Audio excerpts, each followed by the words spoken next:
सोचिए, एक लड़की जो बचपन से सिर्फ डांस जानती है, जिसकी जिंदगी का सपना है दुनिया की सबसे बड़ी बैलेरिना बनना, लेकिन एक हादसा उसकी जिंदगी छीन लेता है और फिर मजबूरी में उसे एक ऐसी जगह भेजा जाता है जहां इंसान नहीं, हथियार बनाए जाते हैं।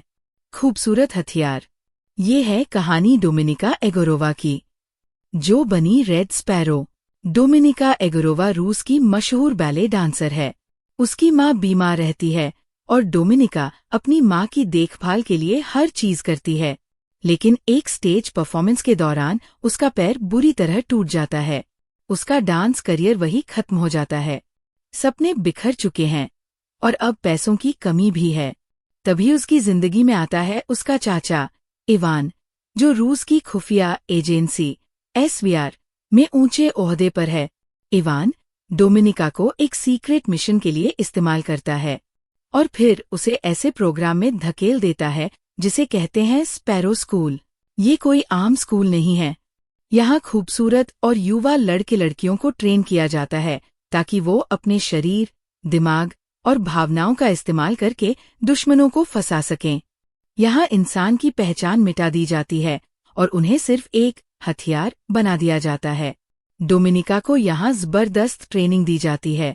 उनसे उनकी इच्छा शक्ति तोड़ी जाती है। उन्हें सिखाया जाता है कि शर्म, डर या दर्द जैसी कोई चीज नहीं होनी चाहिए। उन्हें सिखाया जाता है कि कैसे दुश्मन को सेड्यूस किया जाए, कैसे उसकी कमजोरी पकड़कर उसे इस्तेमाल किया जाए। लेकिन डोमिनिका अलग थी। वो पूरी तरह टूटती नहीं है। वो इस सिस्टम को अपनी तरह से खेलना सीख लेती है। डोमिनिका को पहला मिशन मिलता है, एक अमेरिकी CIA एजेंट नेट नैश को फंसाना। नेट वो एजेंट है जो रूस के अंदर एक बड़े मुखबिर इन्फॉर्मेंट की पहचान जानता है। रूस चाहता है कि डोमिनिका नेट को सेड्यूस करके ये राज उगलवाए।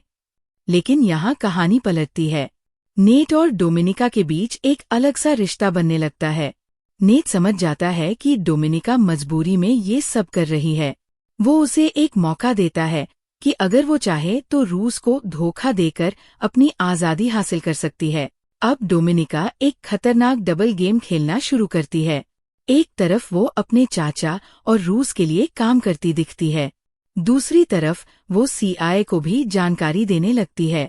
उसके हर कदम पर मौत का साया है। अगर जरा सी भी गलती हुई तो रूस उसे मार डालेगा, और अगर CIA को शक हो गया तो वो भी भरोसा नहीं करेंगे। कहानी के अंत में जब लगता है कि डोमिनिका का खेल खत्म हो गया है और उसकी असलियत सबके सामने आ जाएगी, तभी असली ट्विस्ट सामने आता है।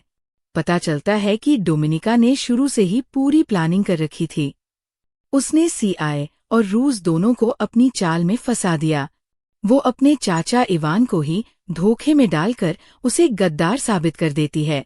रूस उसे हीरो मान लेता है और CIA भी समझ जाता है कि डोमिनिका एक ऐसी खिलाड़ी है जिसे कम आंकना नामुमकिन है। आखिरी सीन में डोमिनिका पियानो बजाती दिखती है, बिल्कुल उसी तरह जैसे वो पहले अपनी माँ के लिए बजाती थी।